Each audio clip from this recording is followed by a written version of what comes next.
সোফায় বসে Jungkook speech দেবে ঠিক এমন সময় জাঙ্কুকের ফোন ভাইব্রেট করতে শুরু করে। সাইলেন্ট করা থাকলেও ভাইব্রেশন অন ছিল। রুমে কেউ বিরক্ত হোক বা না হোক, জাঙ্কুক বিরক্ত হলো খুবই। ফোনটা হাতে নিয়ে দেখে জিমিন কল করেছে। এক্সকিউজ মি, এই বলে জাঙ্কুক রুম থেকে বেরিয়ে যায়। এটা কোনো সময় হলো কল করার? ভাইয়া এর আগে কতবার কল করেছি জানো? সুগা ভাইয়া তোমাকে কিছু বলেনি? সুগা আমার সাথে নেই। কি? হ্যাঁ, ও আজ দেশে ফিরেছে। কেন, কি হয়েছে? দেখতে দেখতে আর 1 ঘন্টা পরে পাত্রপক্ষ আসবে। তোর বান্ধবীকে দেখতে আসবে, সেখানে আমি কি করব? সুগার ভাই, সে তো গিয়েইছে।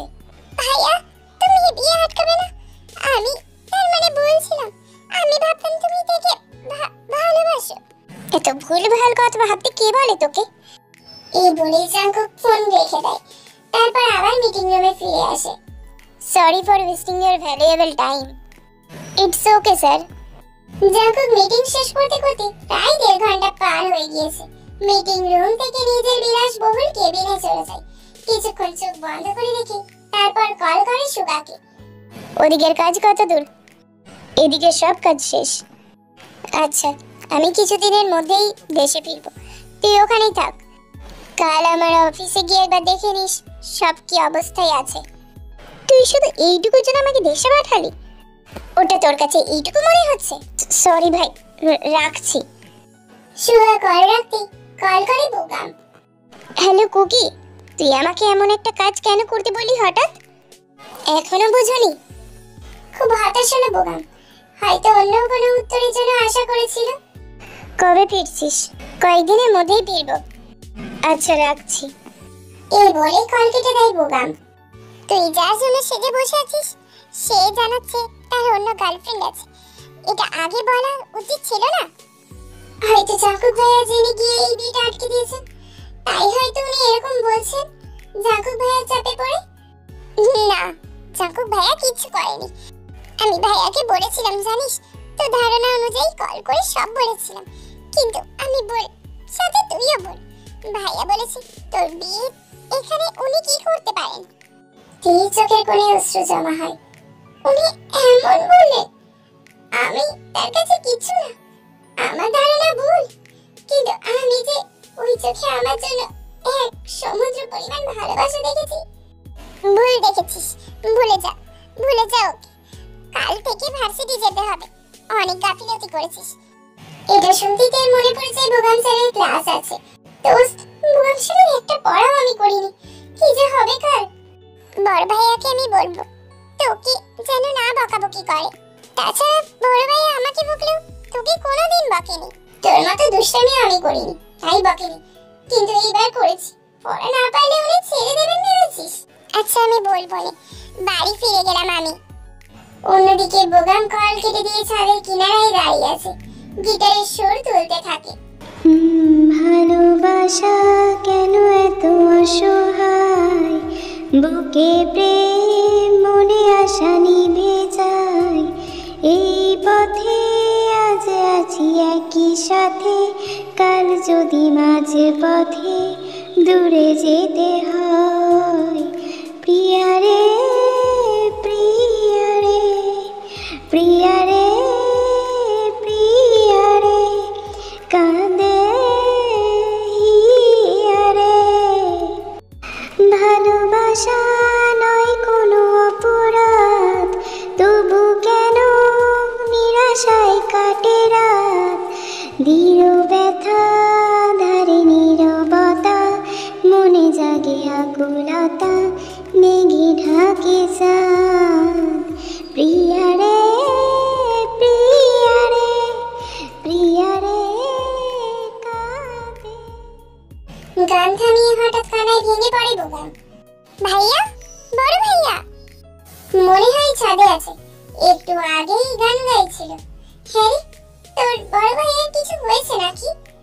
দেখছি আম্মু। এই বলে জিমিন ছাদে গিয়ে দেখে বোগাম আকাশের দিকে তাকিয়ে কান্না করছে। এই কি ভাইয়া, কি হয়েছে তোমার? ভালো লাগছে না রে, কিচ্ছু ভালো লাগছে না। এত বছর এত বড় সত্যিটা না লুকালে হয়তো আজ আমায় এমন দিন দেখতে হতো না। কি সত্যি ভাইয়া? কাউকে ভালোবাসে কি অপরাধ বোন? না তো, কিন্তু আজ আমাকে দেখ, আজ আমি জানতে পারছি সে অন্যের। কিন্তু এখানে কাকে দোষ দেব বলতো? কেউ দোষী না যে একজন জানি না তাকে দুজন জীবনের থেকেও বেশি ভালোবাসে, একজন যে তার 7 বছর যাবত ভালোবাসা লুকিয়েছে যাতে তার প্রিয়তমার কাছে কোনো খবর না যায়। আজ দেওয়ালে পিঠ ঠেকতে খবর দিতে বাধ্য হয়েছে আরেকজনকে, যে গত 1 বছর ধরে তাকে ভালোবাসে। কে সে ভাগ্যবতী? বড় ভাইয়া? ঘরে যা জিমিন, একটু একা থাকি আমি। জিমিন আর দাঁড়ায় না সেখানে, কান্না করতে করতে নিজের ঘরে চলে যায়। বড় ভাইয়ের কষ্ট যে তার সহ্য হচ্ছে না। সবকিছু ধামা চাপা দিয়ে পরের দিন যে যার মতো জীবনে ফিরে আসে। তে আর জিমিন ভার্সিটিতে যায়। পড়া করনি কেন? স্যার আসলে হাত পাতো। বোগাম এবার একটা স্কেলের বাড়িতে। জিমিন আর তে ভয়ে কাঁদছে। কেউ পড়া করেনি দেখি জিমিনও বলেছে করেনি সেও। মিস্তেই আমার জিমিন, তোমরা পড়া করনি কেন? স্যার আপনি জিমিনকে কিছু বলবেন না, ও পড়ে এসেছে, আমি করতে পারিনি। এই বলেতে হাত পেতে দেয়। বোগাম একবার শ্বাস নিয়ে চোখ বন্ধ করে, তারপর আবার খোলে। লিজার মতো তারও হাতে মারে। হাত কাঁপতে শুরু করে দিয়ে চোখ ছলছল করছে। জিমিন ঠোঁট চেপে কান্না করছে আর মনে মনে ভাবছে ভাইয়াকে সব বলবো, বড় ভাইয়া কেন থেকে মারবে। বোগাম এমন কাজের জন্য আর ক্লাস নেয় না। আজ ক্লাস এখানে শেষ, নেক্সট দিন যেন পড়া পাই সবার কাছ থেকে। এই বলে বোগাম ক্লাসরুম থেকে বেরিয়ে যায়। দরজার কাছে গিয়ে অবশ্য তের কান্নারত মুখটা দেখতে ভোলে না। রাগের মাথায় কি করে ফেলেছে সে নিজেও জানে না। কান্না করিস না দোস্ত, আমি ভাইয়াকে বলবো, ভাইয়া অনেক বকা দেবে বড় ভাইয়াকে। আমি তাকে ভালোবাসলাম, সে আমায় বাসে না, অনেকে বিব্রত করিস না। তে ভার্সিটির একটা গাছের নিচে বসে আছে, সাথে জিমিনও আছে। বেশ কিছুক্ষণ বাদেই তের কান্নার চোটে আর হাতের ব্যথার জন্য জ্বর আসে মারাত্মকভাবে। জিমিন উপায় না পেয়ে সুগাকে কল দেয়। বলো জিমিন। ভাইয়া এর জ্বর এসেছে প্রচন্ড ভাবে, ওকে একটু নিয়ে যাবেন প্লিজ। হোয়াট? ওয়েট করো, আমি আসছি এক্ষুনি। সুগা ফুল স্পিডে গাড়ি চালিয়ে তের ভার্সিটি আসে, তারপর তেকে নিয়ে বাসায় চলে যায়। অন্যদিকে জিমিন বাড়ি ফেরে। কি রে আমার হাসির বাচ্চা, কি হয়েছে? এমন ফ্যাস ফ্যাস করিস কেন? তোমার বড় পোলাকে বলে দেবে আম্মু যেন আমার সাথে কথা না বলে। মা, আমার এমন বেগুনের বাচ্চাটার কি হয়েছে? কি করেছে ও তোর সাথে শুনি? তুই এমন হাতে মেরেছে, ওর হাত ফুলে গিয়েছে, এখন মারাত্মকভাবে জ্বর এসেছে। আরে আমার পিচ্চিটা।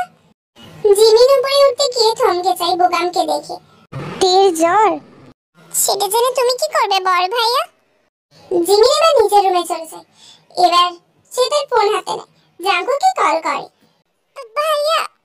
কি হলো জিমিন, কান্না করছিস কেন? ভাইয়া জাঙ্কুকের বুকটা এবার কেঁপে ওঠে। কিছু কি হলো নাকি তার কলিজাটা? কি হয়েছে ওর? বড় ভাইয়া ওর হাতে স্কিনে বাড়ি দিয়েছে, তের খুব জ্বর এসেছে ভাইয়া। জানো তুমি বড় ভাইয়াকে বকে দাও, বড় ভাইয়া কেন এমন করলো? এই তো ভালো স্টুডেন্ট বলো, আজ শুধু একটু পড়ে যায়নি বলে এমন মারবে। ভাইয়া ভাইয়া তুমি শুনছো? কান্না থামিয়ে পড়তে বস, কিছু মাস পরেই তোর না ফাইনাল এক্সাম। এবারে জাঙ্কুক কল কেটে দেয়। জাঙ্কুক সুগা দুজনেই বিশেষ পার্টনার হওয়ার আগে দুজনেই খুব ভালো বন্ধু। একে অপরের বাড়ি যাওয়া আসা লেগেই থাকে। সেই সুবাদে দুই পরিবারও একে অপরকে খুব ভালো করেই চেনে। ইউনো, তাড়াতাড়ি আমার প্রাইভেট জেট রেডি করো, আমি 15 মিনিটের মধ্যে আসছি জেটের কাছে। বাংলাদেশে ল্যান্ড করতে সোজা গেল তেদের বাসায়। রাত এখন প্রায় 3টের কাছাকাছি। জাঙ্কুক আগে থেকেই কল করে রেখেছিল যাতে মেন গেট আর তের রুমের দরজা খোলা পায়।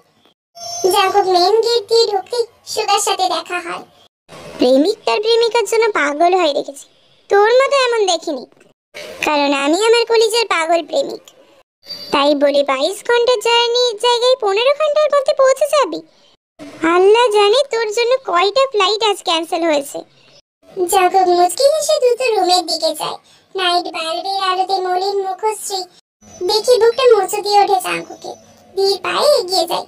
ওয়াশরুম থেকে হাত মুখ ধুয়ে ফ্রেশ হয়ে এসে সুগা জামা কাপড় পরে তের সামনে এসে বসে। জাঙ্কুক তের ফুলে যাওয়া হাতটা তুলে ধরতে তে ঘোরের মাঝে ভ্রু কুঁচকে ফেলে। বোধহয় ব্যথা কমেনি এখনো। জাঙ্কুক সেদিকে লক্ষ্য করে একবার আলতো চুমু খায়, তারপর মলম লাগিয়ে দেয় সেই জায়গায়। সে আমার বড় ভাইয়া হলেও আমি তাকে ছাড়বো না, তার জন্য শাস্তি তোলা রইল। তোমার এমন কষ্ট কি করে সহ্য করি আমি? তুমি সুস্থ হও তাড়াতাড়ি, মলিন মুখে তোমায় মানায় না। এই বলে তের কপালে চুমু খায়। তে ঘোরের মাঝে অস্ফুট কণ্ঠে বলে ওঠে, কেন ভালোবাসলেন না আমায়? কেন উনি আমায় ভালোবাসেন না কেন? জাঙ্কুক কথার মানে বুঝতেই মৃদু হাসে। এই দুনিয়ায় সব থেকে বেশি যদি কেউ তোমায় ভালোবাসে পাগলের মতো, তাহলে সেটা বোধহয় আমি। সেই তোমার 11 বছর বয়সী তোমার প্রেমে পড়া 18 বছরের যুবক এখন 25 বছরের তরতাজা পুরুষ হয়ে তোমার সামনে বসে আছে। অথচ হায়রে কপাল, সে এখনো তার অষ্টাদশীকে কিছু বলে উঠতে পারলো না। তে শুনল কিনা তার জানা নেই, তবে তের কিছুক্ষণ পরে থেকেই জ্বর বাড়তে নিলে জলপটি দিতে থাকে জাঙ্কুক। এত জার্নি করার পরেও ক্লান্ত না সে। নিজের প্রিয়তমার সেবা করাই যেন তার একমাত্র কাজ। ভোর হতেই বাড়ি পৌঁছে ডুপ্লিকেট চাবি দিয়ে প্রবেশ করে, তারপর নিজের রুমে চলেছে। এখনো এই পরিবারের কেউ ওঠেনি। সকালে সবাই খেতে বসেছে। বোগামির সাথে কোনো প্রকার কথা বলেনি জিমি, মুখ ভার করে খাচ্ছে। আমার দুইটা ভাই সমান, ভাইয়াকে কত করে বললাম বড় ভাইকে কিছু বলতে, কিন্তু দেখো কিছু বলেনি। তেজ যে কেমন আছে কে জানে। জিনে চেলানো শুনে জিমিনের ধ্যান ভাঙে। আহারে বাবারে, আমার ঘরে জিনের বসবাস হলো নাকি? জিন কি সকালে সকালে ঘোরাঘুরি করে? কি বলছো তুমি এসব? তুমি তো এই ঘরেই থাকো। একদম রাম ছাগলের মতো কথা বলবা না। জিমিন মুখ ভার করার সত্ত্বেও হেসে ফেলে, তারপর চোখ যায় সিঁড়ির দিকে। ভাইয়া তুমি কখন এলে? ভোরবেলায়। ভোরবেলায় নাকি মাঝরাতে? ভাইয়া আমি যেটা বলি একবারই বলি, আশা করি বুঝেছো। আর জিমিন, তোকে সুগার বাড়িতে ড্রপ করে দেব, তুই তের কাছে থাকবি, ওর ভালো লাগবে। জিমিনকে তের রুমে দিয়ে এসে দেখে এক পলক দেখে সুগাকে নিয়ে বেরিয়ে যায় অফিসের উদ্দেশ্যে। নিজের প্রেয়সীকে আড়ালে ঠিকঠাক আগলে রাখছিস, আমাকে দিয়ে বিয়েটাও আটকালি, তাহলে মুখ ফুটে বলছিস না কেন ওকে? তোর কি ওর বিয়ে অন্যত্র দেওয়ার খুব শখ জেগেছে নাকি? তাহলে তো জিমিনের বিয়েটাও তাই দিতে হয়। ভাই মাফ কর, আমার বোনটাকে পটা, না হলে আমি তাই করব। অ্যাটলিস্ট আমারটা তো আমার আড়ালে আমাকেই ভালোবাসে। আর হ্যাঁ, সময় এলেই ওকে বলবো। যেমন ঘাটের ভাই তার তেমন ঘাটের বোন। আমার মতো বিলাইটাকে যদি মেরে ফেলে, এই ভয় তো বলছি না। ভালো জায়গায় দাফন করবো তোর, চিন্তা নেই। তারপর তোর ছবিকে সাক্ষী রেখে আমার বোনের বিয়ে দেব। বেয়াদব একটা, কালকে বোনের অন্য তোর পাত্র দেখব, দেখিস তুই। বেয়াদব কোথাকার ভাই তাপে। আমি তো মনে মনে বললাম, তুই শুনলি কি করে? কারণ তোর বোনকে আমি হাড়ে মাঝাই চিনি, তাই তো ভাই তুই। সুগা মুখ লটকে বসে থাকে। জাঙ্কুক এবার কাউকে কল করে। এক হাতে গাড়ি চালাচ্ছে, অন্য হাতে কল নিয়ে কথা বলছে। ডান হাত যেন 1 মাস তুলতে না পারি, আর 1 ঘন্টার মধ্যে গায়ে জ্বর আসা মাস্ট। এই বলে কল কেটে দেয় জাঙ্কুক। মাঝরাতে আবারও সুগাকে কল করে শিওর হয় নাই তেই ঘুমাচ্ছে নাকি। তারপর আবারও তের কাছে যায়। তে বাবু, তাড়াতাড়ি ঠিক হও। এরপর জাঙ্কুক তের দিকে মুগ্ধ নয়নে তাকিয়ে থাকে, গুনগুন করে গান গাইতে শুরু করে। তোকে একার দেখার লুকিয়ে কি মজা, সে তো আমি ছাড়া কেউ জানে না। আমি জানতাম আপনি আজকেও আসবেন। তুমি। জাঙ্কুক কিছু বলতে গিয়ে আটকে যায়। বুঝে ফেলে ঘোরের মধ্যে আছে, কিন্তু ঘোরের মধ্যে থেকে যে সজাগ আছে এটা বুঝতে পারে না জাঙ্কুক। প্লিজ মিথ্যে বলবেন না, আমাকে ছুঁয়ে বলুন আপনি আমাকে ভালোবাসেন না। দেখবেন আমি চুপচাপ সরে যাব আপনার জীবন থেকে। জাঙ্কুক তের হাত এখনো মুঠোর মধ্যেই ধরে আছে। বুক ভরে শ্বাস নেয় জাঙ্কুক। না, ভালোবাসি না। তে সাথে সাথে দূরে সরে যায়, হালকা জোর খাটিয়ে। তারপর বলে, যেখান দিয়ে এসেছিলেন ওই দরজা দিয়ে বেরিয়ে যান, ভালো লাগছে না আমার, একা থাকতে দিন। জাঙ্কুকের গলার ভয়েসে অবাক হয়। তে সজাগ ছিল, এবার সেটা বুঝতে পারে। জাঙ্কুক থেকে এক পলক দেখি তার দিকে তাকিয়ে থেকে তারপর চলে যায়। কি রে, ভাবলাম সারা রাত থাকবি। তোর বোন আমাকে রুম থেকে তাড়িয়ে দিয়েছে। কি? ও তো জেগেছিল না? যাই হোক, কি বলেছিস তুই ওকে? ও তো এমন ব্যবহার করবে না, তোর সাথে তো কোনোদিনই করবে না। তোর বোন জিজ্ঞেস করে আমি বলে দিয়েছি আমি তাকে ভালোবাসি না। ওই যে মেন গেট, বের হ তুই ওদিক থেকে, দূর হ। জাঙ্কুক আর দাঁড়ায় না, এই মুহূর্তের জন্য চলে আসে নির্জন নিরিবিলি এক ব্রিজে। বয়ে যাচ্ছে শান্ত নদী সেই ব্রিজের নিচ দিয়ে। সেখানে দাঁড়িয়ে রেলিং এ হাত দিয়ে আকাশের দিকে তাকায়। কি করে তোকে বলবো তুই কে আমার? কি করে তোমাকে এখন বলি যে আমি তোমাকে ভালোবাসি? অবশ্যই তোমাকে আমি নিজের করে নেবই, অ্যাট এনি কস্ট। কিন্তু তার আগে যে আমার ভাইয়ার সাথে কথা বলতে হবে। তোমার জন্য আমি তাকে শাস্তি দিলেও তার মনের অনুভূতিগুলো যে টুনকো না। অন্য কেউ যদি তোমার জন্য মনে অনুভূতি রাখতে তাহলে তাকে কবর দিতাম, কিন্তু সে যে আমার নিজের ভাই। তোমাকে বিয়ে করার পর আমার ভাইয়া ওই বাড়িতে শান্তি পাবে না, তা আমি জানি। আর তোমাকে জানালে তুমিও পাবে না। না তো আমাকে মুখ ফুটে কিছু বলবে, আর না তো তোমায় মনের কথা বলতে পারবে। অস্বস্তিতে ভুগবে সে। নিজের কাছে খুব অসহায় লাগছে নিজেকে। আমি আমার ভাইয়াকেও তো ভালোবাসি, বলো। কয়েক ফোঁটা অশ্রু যে কখন বেরিয়ে এসেছে জাঙ্কুক টের পায়নি। সময়টা প্রায় ভোরের দিকে। জাঙ্কুক বাড়ি ফিরে নিজের রুমে চলে যায়। 15 মিনিট পরে জিমিন আসে। ভাইয়া, ছাদে এসো তো, দরকার আছে। তুই ঘুমাসনি? ছাদে এসো ভাইয়া, আমি অপেক্ষা করছি। এই বলে জিমিন চলে যায়। কিছুক্ষণ পর জাঙ্কুক এসে তার বোনের পাশে দাঁড়ায়। বড় ভাইয়ার হাত তোমার নির্দেশেই ভেঙেছে। কেউ ইচ্ছে করে করেছে, তাই তো? জাঙ্কুক পাশ ফিরে তাকায় জিমিনের দিকে। যেখানে বুগাম নিজেও তার ভাইয়ের রাগকে ভয় পায়, সেখানে জিমিন জাঙ্কুককে তেমন ভয় পায় না। সবকিছুতেই শেয়ার করে তার ভাইয়ার সাথে।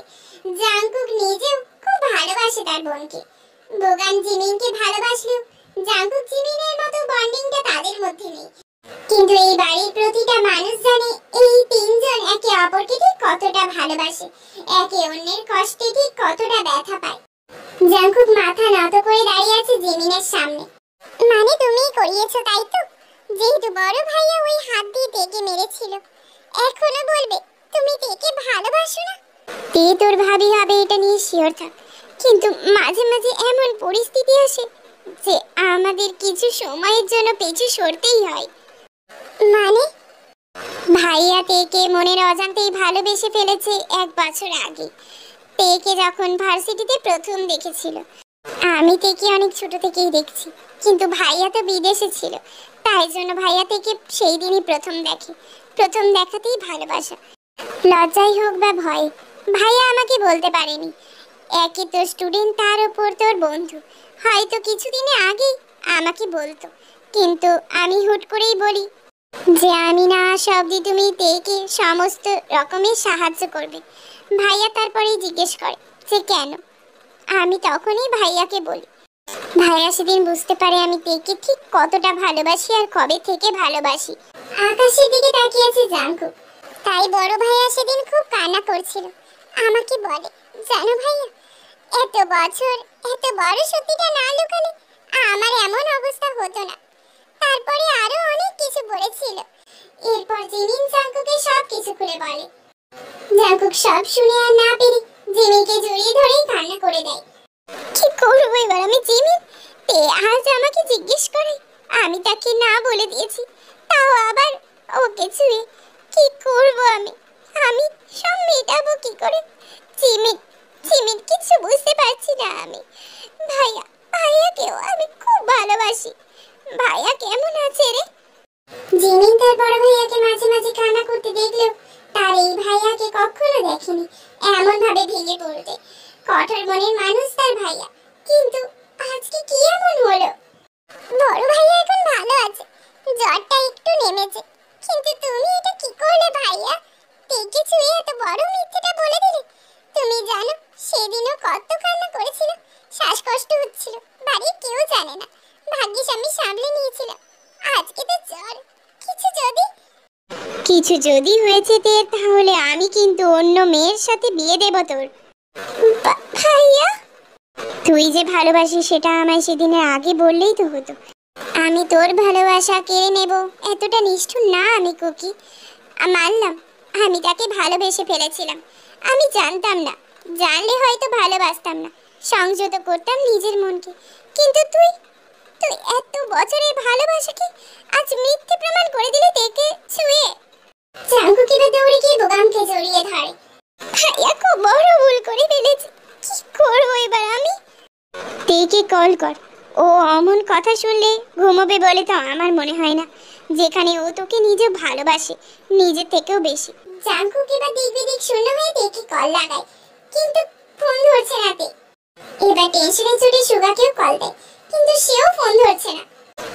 কেউ ফোন ধরছে না কেন? কি বলছো ভাইয়া? তের কিছু হলো না তো? জাঙ্কুক আর কিছু না ভেবে তের বাসার কাছে যায়, সাথে জিমিনও আছে। বোগামের এমন অবস্থার জন্য আর তাকে সাথে আনেনি। চাচা চাচা গেট খুলুন। বাবা জাঙ্কুক তুমি? বাড়িতে এখন কেউ নেই বাবা। কেউ নেই মানে? একটু আগে তো সবাই ছিল। হ্যাঁ, কিন্তু তুমি বেরানোর 15 মিনিটের পরেই অ্যাম্বুলেন্স আসে। তে মামুনের অবস্থা ভালো না বাবা। জাঙ্কুকের পায়ের তলা থেকে মাটি যেন সরে যাচ্ছে, চোখে অন্ধকার দেখছে। কি হলো তের? ওই চিন্তাতে মাথা ঘুরছে। চাচা তের কি জ্বর খুব বেড়েছে? না না মামুনি, তেমা তেমা তেমা হাতে শিরা কেটেছে, কেন জানি না, প্রচুর ব্লিডিং হচ্ছে, জ্ঞানও ছিল না। সুগা বাবা তাড়াতাড়ি দৌড়ে গিয়ে ওকে অ্যাম্বুলেন্সে করে হসপিটালে নিয়ে যায়। কোন হসপিটাল? গমিয়া চাচা এবার হসপিটালের নাম বলে দিতে জাঙ্কুক আর সময় নষ্ট না করে ছুটতেই সেদিকে। সুগা সুগা জাঙ্কুকে দেখে রেগে যায়, এক চর বসিয়ে দেয় জাঙ্কুকের গালে। জাঙ্কুক মাথা নত করে আছে, দোষটা যে সম্পূর্ণ তার। কি করছিস সুগা? কি দরকার ছিল জাঙ্কুক ওকে ছুঁয়ে মিথ্যে বলার? জাঙ্কুক এখনো চুপ, জিমিন কান্না করে যাচ্ছে সমানে। তুই কেন বলতে গেলি ভাই? আজ আমার বোনটা মৃত্যুর মুখে, কি করব আমি এখন? ভাই হয়ে আমার কতটা অসহায় লাগছে, কি করে বোঝাই বলতো? সুগা এবার জাঙ্কুকে জড়িয়ে ধরে কান্না করে দেয়। ডক্টর বলেছে একটু দেরি হলে আর বাঁচানো যেত না, কিন্তু প্রচুর ব্লাড লস হয়েছে, তার মধ্যে জ্বর। ডক্টর বলে দিয়েছে জ্ঞান না পেলে কিচ্ছু করার থাকবে না। জাঙ্কুক নীরবে চোখে জল ফেলছে, তার জন্য তার জানি এই অবস্থা হয়েছে। পেরিয়ে গেছে প্রায় 6 ঘন্টা। হঠাৎ নার্সদের ছোটাছুটি দেখে জাঙ্কুক এগিয়ে যায়। কি হয়েছে? হামলা পেশেন্টের অবস্থা একদম খারাপ, কন্ডিশন আস্তে আস্তে খারাপ হয়ে যাচ্ছে, শ্বাসকষ্ট শুরু হয়ে গেছে হঠাৎ করে, মনে হচ্ছে বাঁচানো পসিবল হবে না। ওপরওয়ালার উপর ভরসা করুন, হামলার নাম নিন। এই বলেই দৌড়ে চলে যায়। জাঙ্কুক সুগা কান্না করতে করতে মসজিদে যায়, গিয়ে তের জন্য দোয়া চাই আল্লাহর কাছ থেকে। প্রায় 2 ঘন্টা পর ফিরে আসে তারা। ফিরে এসে জিমিন জিসু জিনকে দেখে অনেক কান্না করতে, চমকে যায় দুজনে, মনে কু ডাকছে বারবার। জিমিন তে কেমন আছে? ভাইয়া ভাইয়া তের বললা বোন কেমন আছে? আমি আর পারছি না সহ্য করতে। ভাইয়া তের জ্ঞান ফিরেছে, তাও অবজারভেশনে রেখেছে ডক্টর কিছুক্ষণের জন্য, তারপর কেবিনে দেবে, তখন দেখা যাবে তেকে। আসলে জিমিন কল দিতে তার ফ্যামিলির সবাই চলে আসে, বোগামের জ্বর আসার জন্য সে আসতে পারেনি। কেবিনে দিতেই সবাই এক এক করে দেখে আসে। জাঙ্কুক ভেতরে যাওয়ার সাহস পাচ্ছে না, এদিকে সুগাও তাকে যেতে দিচ্ছে না। যাও ভাইয়া তেকে দেখে এসো। কখনো না, ও যাবে না ভেতরে। এই যে বিলাইয়ের বাচ্চা, আপনি চুপ করুন, ম্যাও ম্যাও অন্য জায়গায় করবেন। অনেকক্ষণ ধরে আপনার নাটক দেখছি, তেক যে একজনকে খুঁজছিল সেটা কি আপনার চোখে পড়ে না নাকি? জাঙ্কুক মাথা নত করে ভেতরে যেতেই জিমিন বাইরের দিক থেকে দরজা লাগিয়ে দেয়। তারপর জিমিন ব্যালকনির সাইডে চলে যায়, আর যাওয়ার আগে বলে যায় এই রুমে যেন কেউ না যায়। জিমিনকে সাইডে যেতে দেখে সুগাও অনেক সাহস নিয়ে সেদিকে যায়। জিমিন বলেন। দেখো জিমিন, আমি ঘুরিয়ে পেঁচিয়ে কিছু বলতে চাই না। I love you Jimin. ভ্রু কুচকে তাকায় জিমিন, তারপর হুট করে রেগে যায়। আপনি সত্যি আমার ভাইয়ের বিজনেস পার্টনার? হতেই পারে না, এই বুদ্ধি নিয়ে বিজনেস করলে তো কোম্পানি ডুবে যাবে। নিজের বোন অসুস্থ, তার থেকেও বড় কথা আপনি হসপিটালে দাঁড়িয়ে আমাকে প্রেমের প্রস্তাব দিচ্ছেন। এরকম রসকসহীন ভাবে প্রপোজ কেউ করে? ঠিকভাবে প্রপোজ যতদিন না করতে পারছেন ততদিন আমার আশেপাশেও যেন আপনাকে না দেখি। এই বলে জিমিন সবাইকে নিয়ে নিজের বাড়ি চলে যায়। অন্যদিকে সুগা কিছুক্ষণ অসহায়ভাবে তাকিয়ে থেকে নিজের বাড়ির লোককে নিয়ে বাড়ি ফিরে যায়। ভেতরে জাঙ্কুক আছে, এই নিয়ে অবশ্য কোনো মাথা ব্যথা নেই সুগার। জাঙ্কুক আছে মানে কে সুস্থই থাকবে। সুগা নিজেও চাই ওদের দুজনের মধ্যে ভুল বোঝাবুঝি যেন এবার শেষ হয়। জাঙ্কুক দরজা থেকে দাঁড়িয়ে তেইকে দেখছে। করুণ মুখমণ্ডল, বাম হাতের কবজিতে ব্যান্ডেজ করা, চোখ বন্ধ করে রেখে শুয়ে আছে। জাঙ্কুক খুব ভালোভাবে বুঝতে পারছে তে ওর মুখ দেখতে চায় না বলেই তাকাচ্ছে না তার দিকে। জান, চলে যান আপনি, প্লিজ একবার তাকাও। তে কোনো সারা উত্তর দেয় না। জাঙ্কুক এবার তের পাশে গিয়ে বসে। তের ব্যান্ডেজ করা হাতটা নিজের দুই হাতের মধ্যে আলতো ভাবে নিয়ে ধরে। আমার অষ্টাদশী তে পাখি, তোমায় এখনো বলতে পারিনি তোমায় ঠিক কতটা ভালোবাসি আমি। তার জন্য কি ক্ষমা করবে আমায়? তোমার ভালোবাসা দেখেও না দেখার মতো ভান করেছি, তার জন্য কি ক্ষমা করবে আমায়? আমি তোমার ভালোবাসাকে ফিরিয়ে দিয়েছি তোমাকে ছুঁয়ে, তার জন্য কি ক্ষমা করা যাবে? আমার জন্য করা আঘাতে তুমি জর্জরিত, তার জন্য কি ক্ষমা করবে আমায়? বড্ড ভালোবাসি আমার অষ্টাদশী, পাগল প্রেমিকের মতো ভালোবাসি। সেই ভালোবাসার পরিমাপ করার সাধ্য আমার নেই। ভালোবাসি জান, খুব বেশি ভালোবাসি। তে এবার ছলছল চোখে তাকায় জাঙ্কুকের দিকে। সেদিন কেন প্রত্যাখ্যান করলেন আমায়? কিছু কথা না হয় অজানাই থাক, যা তোমাকে অস্বস্তি দেবে তা না বাড়ানোই ভালো। ভালোবাসেন আগে বলেনি কেন? 11 বছরের পিচ্ছি ভালোবাসার কিছুই বুঝবে না, তাই। কিন্তু আমি তো কি মানে আপনি? জাঙ্কুক এবার আলতো করে চুমু খাই তের ব্যান্ডেজ করা হাতে। খুব ব্যথা করছে তাই না জান? তে হালকা করে মাথা নাড়ায়। জাঙ্কুক হঠাৎ করুণ কণ্ঠে রাগের বহির প্রকাশ করে। বিশ্বাস করো দি, তোমাকে আমার কষিয়ে দুখানা থাপ্পড় মারতে ইচ্ছে করছে, কিন্তু এই অবস্থায় পারছি না। বেয়াদব মেয়ে, তোমার যদি আজ কিছু হয়ে যেত আমি কি নিয়ে বাঁচতাম? কই, সেটা তো লিখে গেলে না। টেবিলে রাখা চিঠি কেউ দেখুক না দেখুক, সুগা আমাকে সেটা দিয়েছে। ভালোবাসি জাঙ্কুকে নিচে সেটাও তো লিখে যেতে পারতে, যে তোমায় ছাড়া আমি কি করে বাঁচবো। ঠিক, ও জান, তোমার খুব লাগছে তাই না? তেও এবার কান্না করে দেয়, হামা করে কাঁদছে। জাঙ্কুক থেকে বুকে আগলে নেয়। কাঁদে নাতে, প্লিজ শান্ত হও। আমি যে তোমার কান্না সহ্য করতে পারি না। আজকে থেকে তুমি যা বলবে তাই হবে, তবুও কাঁদে নাতে। বাসায় যাব। আচ্ছা, আমি ব্যবস্থা করছি। তেও মুচকে হাসি দেয়। জাঙ্কুক তের কপালে চুমু খেয়ে রুম থেকে বেরিয়ে যায়। তে বাসায় ফিরেছে অনেকক্ষণ আগে। এখন রাত প্রায় 11টার মাঝামাঝি। পেনকিলারের জন্য হাতে ব্যথাটা অনেকটা কম আছে। তের ঘুম আসছে না, অসহায় লাগছে, তাই জেগে জেগে পড়ছে, কারণ সামনেই যে ভার্সিটির ফাইনাল এক্সাম।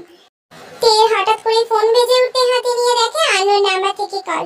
এত রাতে আননোন নাম্বারে কল দেখে প্রথমে দুবার ধরে না, কিন্তু প্রথম দুবার না ধরলেও পরে বিরক্তি নিয়ে ফোনটা ধরেই বলতে শুরু করে, এই রামছাগলের বাচ্চা, একটা মেয়েকে এত রাতে অসুখের মতো ফোন দিস কেন? হ্যাঁ, লজ্জা শরম বলতে কি কিছু নেই নাকি? বেটা ফাজিল। লজ্জা তো মেয়েদের আভূষণ, আমার লজ্জা থাকলে বাবা ডাকে জন্মেও শুনতে হবে না। জাঙ্কুক ভাইয়া? বেয়াদব মেয়ে, আমি তোমার কোনকালের ভাইয়া লাগি? আর কিছুদিন পর আমার টুনটুনির আম্মা হবে তুমি। এখন তুমি আমাকে ভাইয়া ডেকে আমায় মামা ডাক শোনানোর তালবাহানা করছো তাই না? কে বলল যে কি বলবে খুঁজে পাচ্ছে না। বলছিলাম কি, এখন পড়ছিলাম আমি, রাখি। আপনি কি কিছু বলতেন? রাত হয়েছে, আর পড়তে হবে না। পেন কিলারের ডোজ থাকাকালীন ঘুমিয়ে পড়ো। তোমার ভাইয়ার হাত দিয়ে আইসক্রিম পাঠিয়েছি, খেয়ে নিও। এই বলে জাঙ্কুক কল কেটে দেয়। এরপর সুগা এসে তের রুমে। বোন, আসো ভাইয়া। এই নে ধর। এখানে এতগুলো রয়েছে, তুমি একটা নাও। সুগা তের কথা শুনে একটা নেই, কারণ জানে তের সাথে গল্প করতে চাচ্ছে। তোমার কিছু হয়েছে ভাইয়া? কি হবে? সত্যি কথা বলো ভাইয়া। জিমিন রিজেক্ট করেছে। কি? ওই হাসি বাচ্চা এত বড় সাহস? আসলে ভুলটা আমারই। আমি ওকে হসপিটালে আই লাভ ইউ বলেছি। ও বলেছে ভালো করে প্রপোজ না করতে পারলে অ্যাকসেপ্ট করবে না। মনের কথা বলতে আবার জায়গা লাগে নাকি? কই, আমাকেও তো জাঙ্কুক ভাইয়া তার মনের কথা বললো, আমি তো কিছু মনে করিনি। তো তার কাটা বান্ধবীটা সেটা বুঝলে তো? মন খারাপ করে না ভাইয়া, তুমি দুদিন পর জিমিনকে প্রপোজ করার ব্যবস্থা করো। জিমিনকে নিয়ে যাওয়ার দায়িত্ব আমার। মাঝে একটা কেস করব, কিন্তু তুমি জিমিন বা জাঙ্কুক ভাইয়ের কারোর ফোন ধরবে না। আর হ্যাঁ, তোমাকে এই দুদিন বাংলাদেশের বাইরে যেতে হবে। জাঙ্কুক ভাইয়ের সাথে কোনো রকম কন্টাক্ট যেন না থাকে, মনে থাকবে। কি কি কেস করবি তুই? সে আমি যাই করি, তুমি শুধু দুদিন পর সব ব্যবস্থা করো। ওকে বোন। পরের দিন সুগা শুধুমাত্র তেকে বলে ইমার্জেন্সি ফ্লাইট বুক করে প্যারিসে চলে যায়, কারণ ইউএসএ তে গেলে জাঙ্কুক ঠিকই খবর পেয়ে যাবে। এই সুগার বাচ্চাটা ফোন ধরছে না কেন? এই বলেই জাঙ্কুক সুগাকে কতবার কল করে না পেয়ে তারপর বাধ্য হয়ে তেকে কল করে। হ্যালো তে। হুম, সুগা কোথায়? জানি না, তবে ভাইয়া বাংলাদেশের বাইরে গিয়েছে কোনো কাজে। অফিসের তো কোনো কাজে যায়নি, তাহলে কোন কাজে গেল যে আমাকেও বললো না? কেন, পার্সোনাল কাজ কি থাকতে পারে না নাকি? আরে রাগ করছো কেন জান? এবার কোনো কিছু না বলে কল কেটে দেয়। বেরিয়ে পড়ে জাঙ্কুকের বাড়ি যাওয়ার উদ্দেশ্যে। আজ শুক্রবার বলে জাঙ্কুকেরও অফিস নেই, বন্ধ আছে। সকাল সকাল ওঠেনি, তাই জন্য একবার উঠে সেই যে সুগাকে কল করে খোঁজ নিল, তারপর আবার যে ঘুমিয়েছে এখনো ওঠেনি। আরে কাল পায়ে ধুলো পড়েছে আমাদের বাড়িতে। তা মা কেমন আছো এখন? আলহামদুলিল্লাহ ভালো আছি আন্টি। এবার মনে মনে বিবি করে, আর দুদিন পর আম্মু ডাকবো, ভাবতেই ভালো লাগছে। না, তার আগে আমার ননদিনীকে একটু টাইট দিয়ে আসি। আমি জিমিনের রুমে যাচ্ছি। হ্যাঁ যা যা, দুই ভাই আর বোন কেউই ওঠেনি এখনো। হ্যাঁ, জাঙ্কুক ভাইয়া তো সকালেই জিজ্ঞেস করলো ভাইয়ের কথা। এইসব ভাবতে ভাবতেই জাঙ্কুকের রুমের সামনে দাঁড়ায়। ভেতরে কি যাবো? যাই একবার, ঘুমেই তো আছে। হালকা চাপ দিয়ে দরজা খুলতেই দেখে খুলে গেল দরজা। একটা মানুষ এত অন্ধকার রুমে থাকে কি করে? বাপরে, ভয় লাগে না? এবার খুব সুন্দর একটা গন্ধ পায়, যেন মাতাল করা সেই সুবাস। ধীর পায়ে এগোতে লাগে জাঙ্কুকের কাছে। বিছানার পাশে গিয়ে বসে। জাঙ্কুকের ওভারসাইজ শার্টের একটা কোণা ধরে গন্ধ আরো কাছ থেকে নেওয়ার জন্য প্রয়াস চালাতে থাকে। আপনি আমাকে দিন দিন পাগল করে দেবেন দেখছি।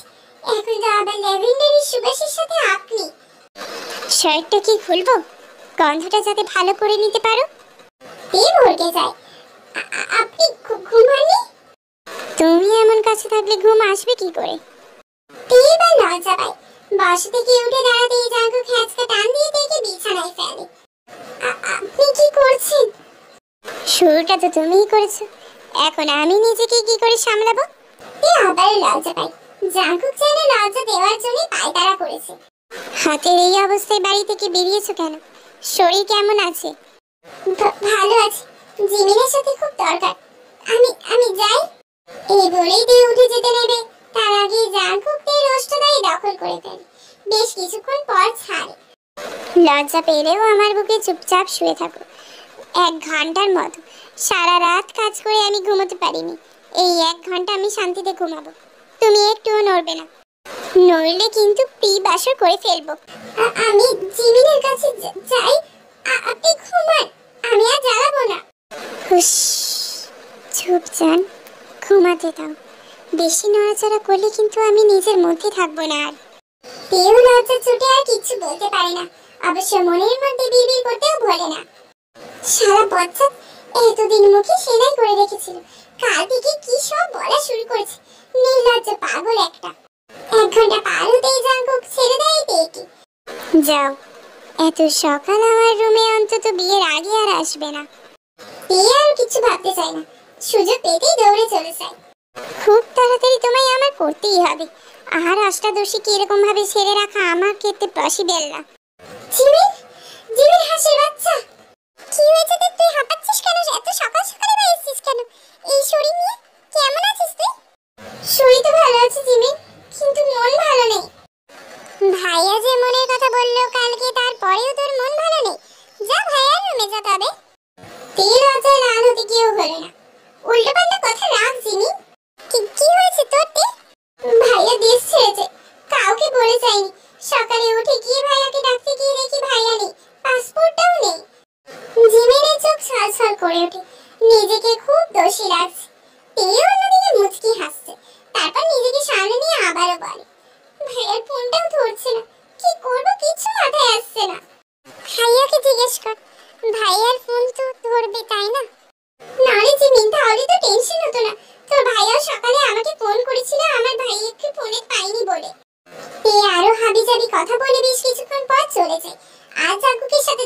পারে না। জিমিন রাতের আকাশের দিকে তাকিয়ে কান্না করছে নীরবে। অনেক কল করার পরেও কল ধরেনি সুগা। কেন সুগা ভাইয়া, আমি একটা কথা বললাম কি বললাম না, তারপরে আপনি রাগ করে বাড়ি ছাড়লেন? বাড়ি ছাড়া তো ঠিক আছে, পিস ছাড়লেন কেন? আমি কথাই বলবো না আপনার সাথে, দেখবেন। অন্যদিকে ভুগা আবারও আজকে ছাদে দাঁড়িয়ে আছে, আকাশের দিকে তাকিয়ে আছে। তুমি আজ এই বাড়িতে এলে, অথচ দেখো তোমাকে সামনে থেকে দেখার সাহস আমার নেই। তুমি কেমন আছো সেটা জিজ্ঞেস করার সাহস আমার নেই। তুমি এই বাড়িতে এলে আমার দুজনেরই অস্বস্তি হবে, তাই আমিই চলে যাব কাল। ভালো থেকো আমার ক্ষণিকের সুখ পাখি। তুমি আমার প্রথম ভালোবাসা, যাকে ভোলার সাধ্য আমার নেই। আমার হাতের এই অবস্থা যে জাঙ্কু করেছে তা আমি জানি, তাকে আমি দোষী বলবো না। কেন করেছে তাও জানি। ও যে আমার থেকে কয়েক শত গুণ তোমায় ভালোবাসে। যেখানে আমি তোমায় এইটুকুর জন্য বলতে পারছি না, সেখানে তার অবস্থা ভাবো। কিন্তু আমার মনের দরজা তুমি খুলেছো, যে দরজা দিয়ে হাজারো অনুভূতির হাওয়া তুমি নিয়ে প্রবেশ করেছো। কত শত স্মৃতির জাল আমার মধ্যে বুনেছো তোমার অজান্তে। আমাদের প্রথম দেখা, তোমাকে লুকিয়ে দেখা, তোমার সাথে ধাক্কা লাগা, তোমাকে আগলে রাখা, তোমাকে বকা, তোমার বকবক শোনা, পরীক্ষার একটু খারাপ করলে করন্দনরত আঁখি জোড়া দেখা। কিন্তু আমার কপালে তুমি নেই। কেন ভালোবাসলে না আমায়? ভালোবাসার কথা জানানোর আগেই তুমি অন্যের হয়ে গেলে। নিশীথের উপরে আমাদের এত বেশি কেন টান থাকে বলতে পারো? ভুগান এবার তার চিরসঙ্গী গিটারটাকে তুলে নেয়, আকাশের পানে তাকিয়ে গান গাইতে শুরু করে। গাল বেয়ে অঝরে অশ্রুধারা বয়ে নেমে আসছে। হে প্রেম যে সুখের নামে শুধু দুঃখ দিতে জানি, তবু সুখের সেদিন ভুলবো কি করে, কি করে, কি করে? তার স্বপ্ন নিয়ে চোখে আজ উঠে রে ঝড় বুকে, আমি দূরে সরে থাকবো কি করে, কি করে?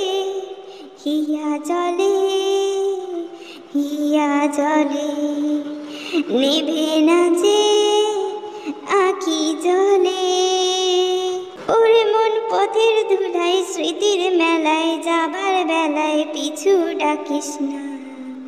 নারে নারে নারে অমন পীড়িত করিস না, নারে নারে নারে অমন পীড়িত করিস না।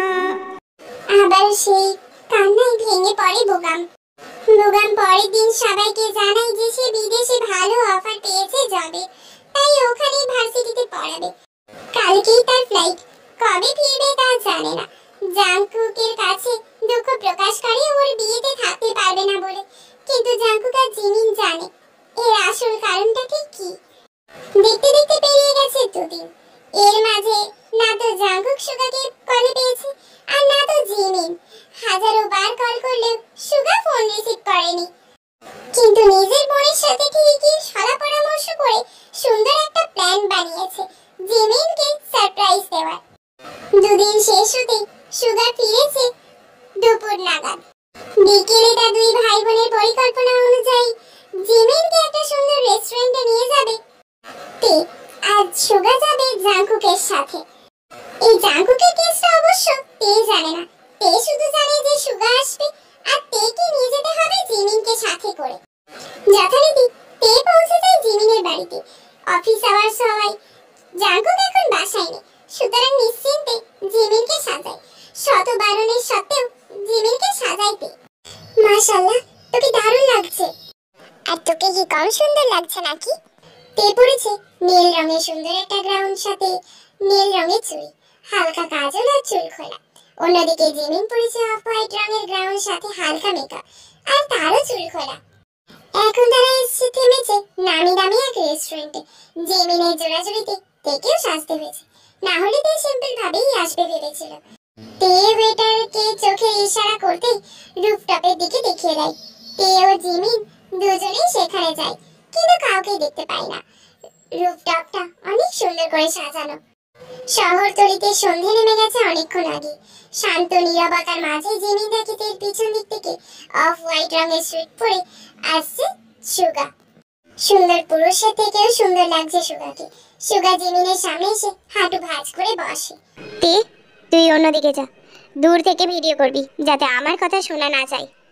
এই সুন্দর মুহূর্তে আর কথা বাড়তে চায় না, সুগার কথা মতো অন্যদিকে চলে যায়। তোমার মনের মতো প্রপোজ করতে পারছি কিনা জানি না, তবে তোমাকে আমার হতেই হবে, এটা জানি আমি। প্রেমের প্রস্তাব দিতে চাই না।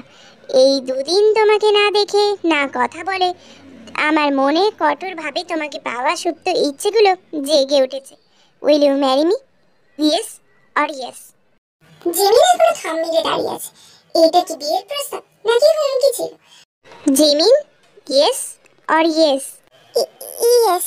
এমনিও সুগাকে দুদিন পর দেখে জিমিনের চোখে জল চলে এসেছে। তারপর এমন কিছু হবে সেটা ভাবেনি। সুগা জিমিনের হাতে ডায়মন্ডের রিং পরিয়ে দেয়, তারপর জিমিনকে শক্ত করে জড়িয়ে ধরে। ঠিক তখনই দেখে হুট করে অন্য কেউ পেছন দিকে ঘোরায়। তে ভয়ে চিৎকার দিতে গিয়েও থেমে যায় সামনের ব্যক্তিটিকে দেখে। আপনি বিয়ে করবে? তে হাঁ করে দেখছে এখনো ব্লু কালারের শার্ট পরে থাকা ব্যক্তিটিকে। কি হলো, কথার উত্তর দিচ্ছ না যে? হ্যাঁ। চলো তবে। কোথায়? সেটা একটু পরেই দেখতে পাবে। সুগা, জিমিনের বড় ভাই এখানে উপস্থিত, একটু তো লজ্জা রাখ নিজের মধ্যে। তাড়াতাড়ি চল, না হলে আমি একাই গেলাম। আমিও আছি তোর বড় ভাই হিসেবে। জাঙ্কুক ভ্রু কুঁচকে তাকায়। তো আমি কি তোর মতো চুমু খেয়েছি নাকি? আমি জড়িয়ে ধরেছি, চুমু কখন খেলাম? যা শুরু করেছিলি তাতে দেখে মনে হচ্ছিল চুমু খেতে আর 2 সেকেন্ডও নিতিস না, তাই সতর্ক করলাম আগে থেকে। বাহ, অনেক করেছিস, চল ভাই। অন্যদিকে এসব শুনে জিমিন আর তীর কান দিয়ে তো ধোঁয়া বেরাচ্ছে। এদের লাগাম ছাড়া কথাতে জাঙ্কুক আর সুগার গাড়ি এসে থেমেছে কাজী অফিসের সামনে। এখানে কেন? এখানে মানুষ কি করতে আসে? তে আর কথা পারে না। ভেতরে গিয়ে দেখে সাক্ষী দেওয়ার জন্য জাঙ্কুক আর সুগার অনেক ফ্রেন্ড এসছে। জিমিন আর সুগা যায় সুগার বাড়িতে, আর জাঙ্কুক আর তে যায় জাঙ্কুকের বাড়িতে। যিশু সুন্দর মতো আপ্যায়ন করে বউকে ঘরে তুলে নেয়। অন্যদিকে জিনও তাই করে। বিয়ে করবি ভালো কথা, তাই বলে বিকেলে বলে রাতে বউ নিয়ে চলে আসবি। অন্যদিকে মেয়েটাও চলে গেল অন্যের বাড়ি, তাকেও জড়িয়ে ধরে কান্না করতে পারলাম না। আম্মু, বিয়ে করতে কি 10 দিন লাগে নাকি? আর মেয়ে সুগার বাড়িতে গিয়েছে, ওর বাড়ি চিনো, যেদিন খুশি যাবে। খুদাই কান্না করে শরীর খারাপ করার কোনো মানেই হয় না। সে ঠিক আছে। জাঙ্কুক এবার তেকে নিয়ে নিজের রুমের দিকে যাবে, তার আগে আবারও ফিরে তাকায় তার আম্মুর দিকে। আম্মু, ইউনু এসে আমার বাসর ঘর সাজিয়ে গিয়েছে তো? থাপ্পড় মেরে তোমার গাল ঘুরিয়ে দেবো বেয়াদব পোলা। আম্মুকে কেউ এসব জিজ্ঞেস করে? ও বলে না? তাহলে আব্বু তুমি বলো, বউকে নিয়ে বাসর রুমে গিয়ে যদি দেখি রুম সাজানো নেই, তাহলে মান সম্মান থাকবে না আমার। এই রকম ভাবে নিজের বাসর ঘরে কথা জিজ্ঞেস করছো আম্মু আব্বুর সামনে, তোমার লজ্জা লাগছে না? জাঙ্কুক ভ্রু কুঁচকে তাকায়। তোমার লজ্জা ছিল আব্বু? তাহলে আমি এলাম কি করে? জিন, রুমে চলো। হ্যাঁ, ইউনুকে বুল রুম সাজালো নাকি? তে আর লজ্জাতে আর দাঁড়িয়ে থাকতে পারলো না, লজ্জার মাথা কি মুখ খোলে। এখানে আর এক মুহূর্ত দাঁড়িয়ে থাকলে তিনজনে জ্ঞান হারাবে। তাও এই ছেলেটা চুপ দেবে বলে মনে হয় না। কি লাগাম ছাড়া ছেলে। আল্লাহর ওয়াস্তে আপনি চুপ করুন, রুমে চলুন। উফ, আমার বইয়ের উন্নতি হয়েছে, হেবি ভালো লাগছে। তে এবার জোরে চিমটি কাটে জাঙ্কুকের হাতে। জাঙ্কুক আর লজ্জা দিতে চায় না বলে রুমে চলে যায় তেকে নিয়ে। দুজনেই ফ্রেশ হয়ে নেয়। বিছানায় বসতে তেও তাই করে। এখানে 7 বছরের ভালোবাসার গিফট আছে, আর একটা তোমার প্রপোজালের গিফট, আর এটা হলো বিয়ের পরের প্রথম গিফট তোমার বরের তরফ থেকে। তে অবাক হয়ে তাকিয়ে আছে। তারপর এক এক করে গিফট খুলতে শুরু করে। 7 বছর ধরে জাঙ্কুক তের জন্য 49 ডজন চুড়ি কিনেছে বিভিন্ন ধরনের। প্রপোজালের গিফট হিসেবে তেকে দিয়েছে একটা সুন্দর ড্রেস, সাথে ম্যাচিং করে চুড়ি আর সুন্দর সোনার জুয়েলারি। আর বিয়ের প্রথম গিফট হিসেবে ডায়মন্ডের রিং। জাঙ্কুক সেটা তের হাত থেকে নিয়ে তের অনামিকা আঙুলে পরিয়ে দেয়। আমার সব গল্পের শুরু আর শেষ যেন তোমাকে দিয়েই হইতে। ভালোবাসিতে খুব বেশি ভালোবাসি। ভালোবাসার কথা মুখে বলেও সেই ভালোবাসাকে প্রকাশ করার ক্ষমতা আমি রাখি না। সত্যি বলতে এই ভালোবাসা মুখে প্রকাশ করা বা মাপার ক্ষমতা আমার নেই। কতদিন ধরে অপেক্ষায় ছিলাম, প্রতিদিন সকালে উঠে পাশ ফিরেই তোমায় দেখতে পাবো। এবার আমার স্বপ্ন সত্যি হবে। অন্যদিকে সুগা জিমিনকে দেয় 10টা ড্রেস, সাথে 10 ধরনের সোনার জুয়েলারি আর ডায়মন্ডের জুয়েলারিও রয়েছে, সাথে 10 ডজন চুড়িও। তারপর দুজনের বউকে বলে, টি-20 ম্যাচ খেলার জন্য প্রস্তুত তো? অনেক অপেক্ষার পর এই রাতটা দুজন কাপেলের জন্য খুব স্পেশাল হয়ে ওঠে। আজকে রাতের পর সূচনা হয় এক নতুন ভোরের, নতুন দিনের, নতুন সকালে। অন্যদিকে বোকাম, তার জীবনেও কিছু থেমে নেই, জীবন চলছে নিজ গতিতে। আসলে কার উপর অভিমান করবে, কার উপরই বা রাগ করবে?